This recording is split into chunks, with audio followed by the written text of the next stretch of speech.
Hey, and welcome back to the Sex Talk. Today I have a question from a friend, actually. A friend of mine is going through a breakup, and in fact, she said she scoured my entire Sex Talk and didn't find anything on this topic, and so I thought, I think I really need to do something on this topic. So today I'm going to talk a little bit about how to get your masturbation mojo back after a breakup.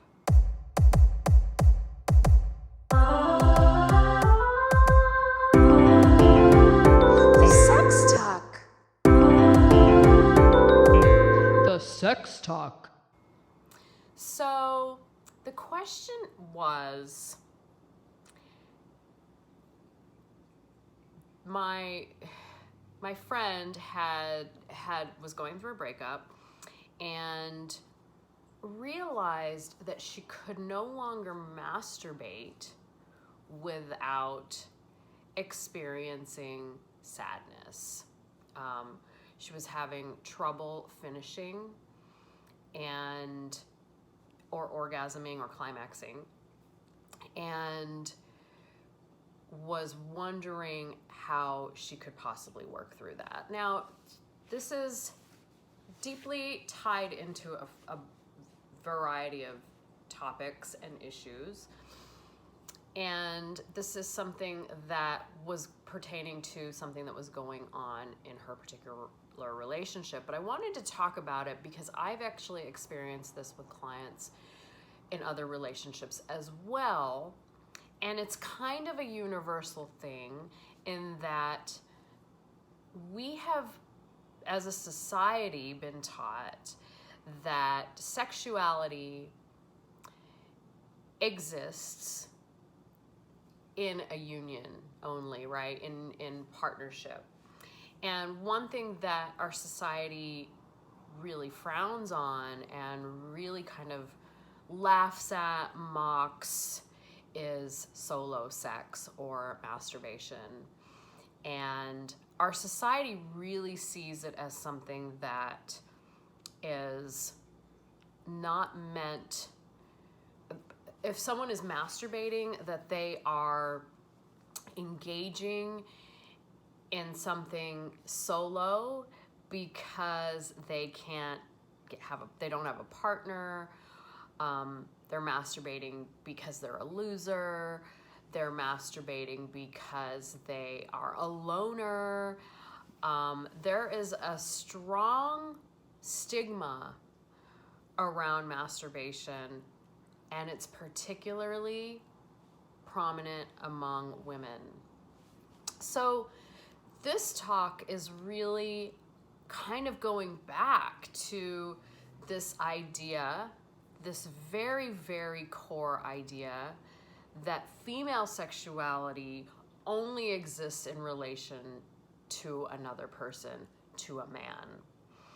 And when women masturbate, there is this idea that masturbation is replacing that of sexual or intimacy or sexual connection with a partner. And so that's the first fallacy that I feel like we need to talk about today. The truth of the matter is that masturbation is self-care, right? Number one. It is our relationship, our sexual relationship that we have with ourselves. Number two, it is also key to being able to communicate with a partner. So we use it for self-care, for stress release. Having an orgasm a day there's been a lot of studies that suggest that having an orgasm a day not only relieves stress, but it also can be really good for our health for a variety of reasons. So there's that health aspect, physical health. Then there's also emotional health.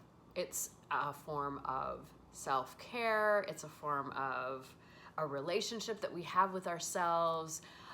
We love our bodies. We love our bodies. We want our bodies, and we give our bodies the permission to feel pleasure, to feel good.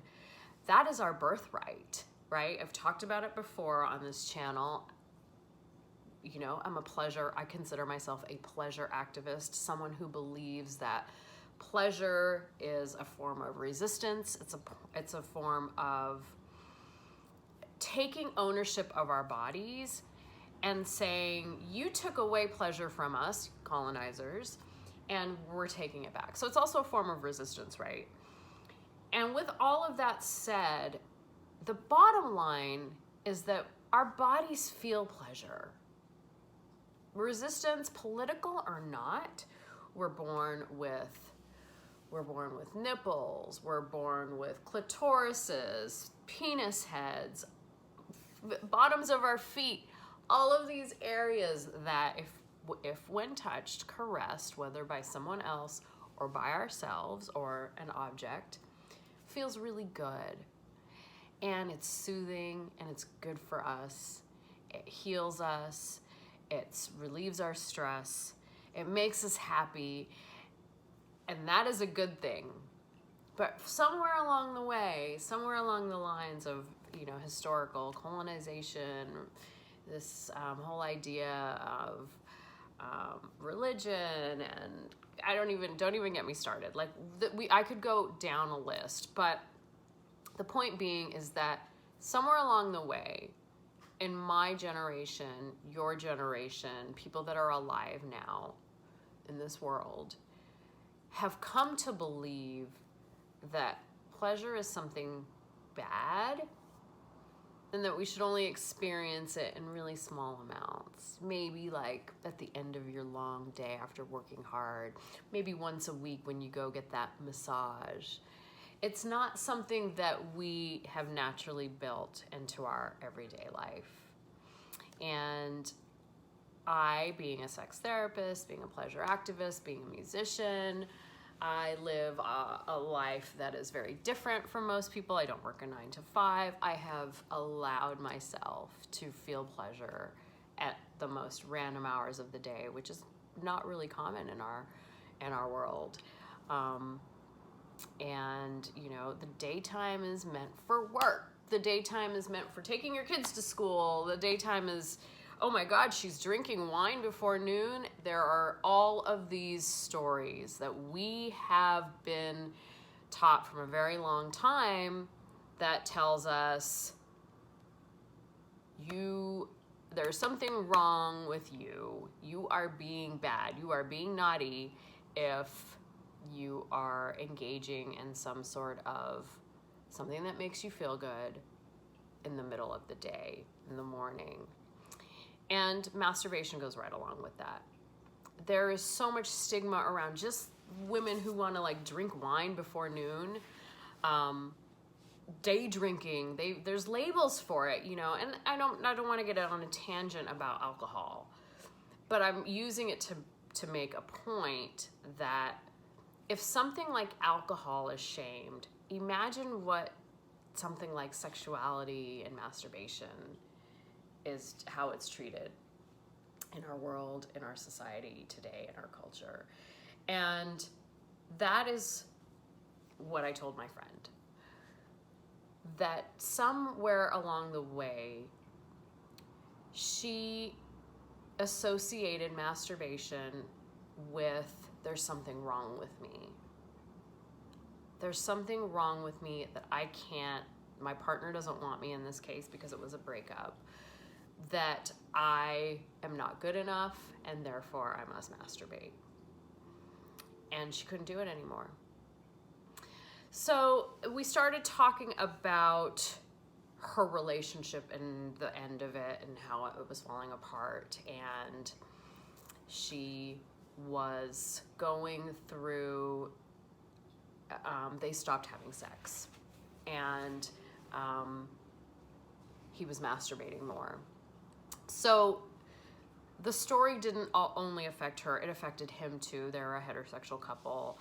and he was had his own stuff going on and wasn't having sex with her anymore and was replacing that sex with the masturbation. And so we have kind of built this idea that if we are masturbating, we won't be able to have sex with our partners, or I need to take care of myself because my partner isn't going to be there for me. In other words, we've created this idea that masturbation, again, replaces sex. And the truth of the matter is you can masturbate and then go have sex with your partner within the same 5 minutes, 10 minutes, 30 minutes, same day. You can also masturbate and not have sex with your partner on the same day. It doesn't replace sexual behavior or sexuality connection. Masturbation is your relationship to yourself. So this was sort of the advice I gave to my friend in a nutshell. It's a little bit layered too, because her ex, his connection to masturbation was also the same. So the stories come from a bunch of different areas, and then we perpetuate them in relationships with each other.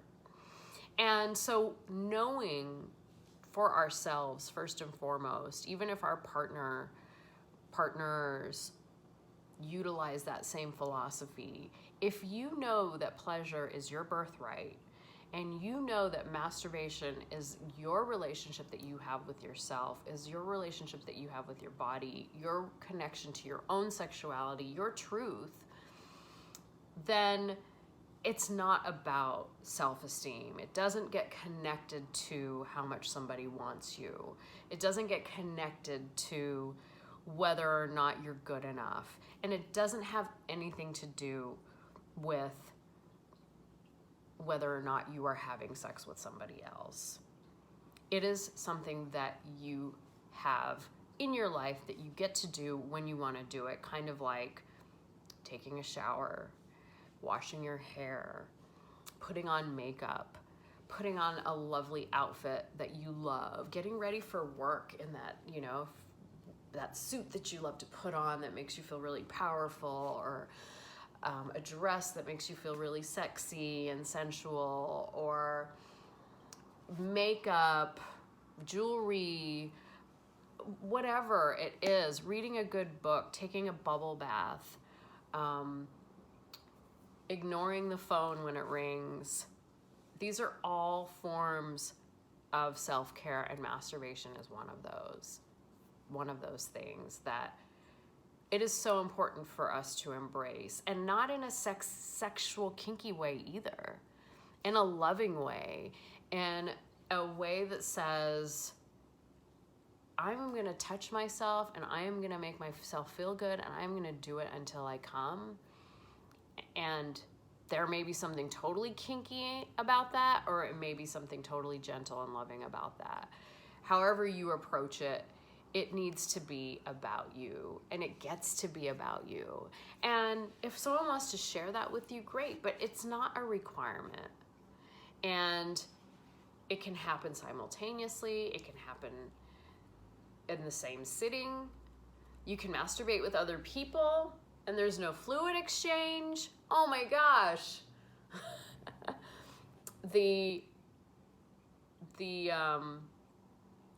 The joys of mutual masturbation and just masturbation in general are endless.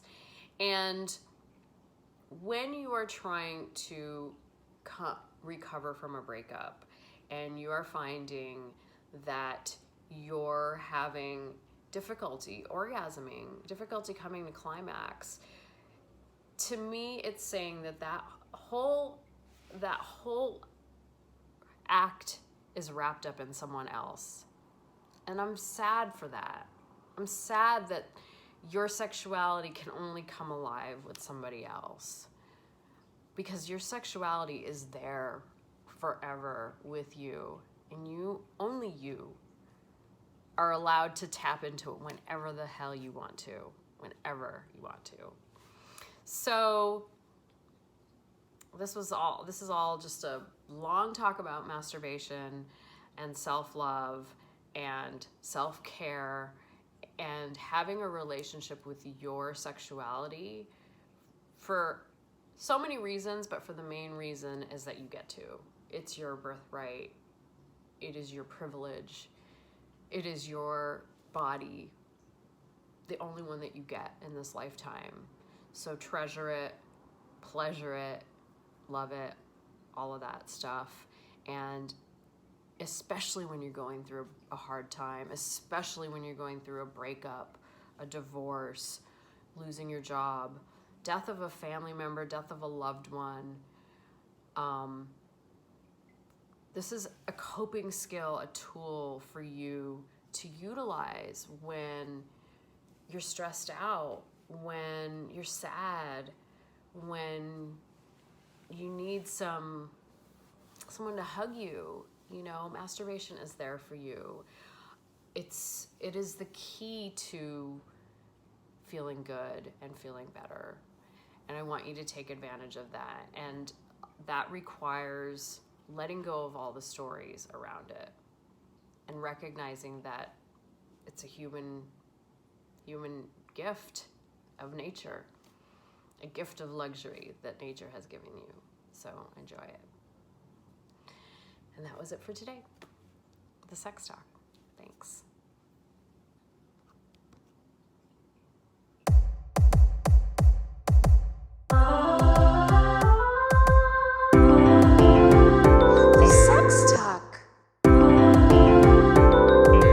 The Sex Talk.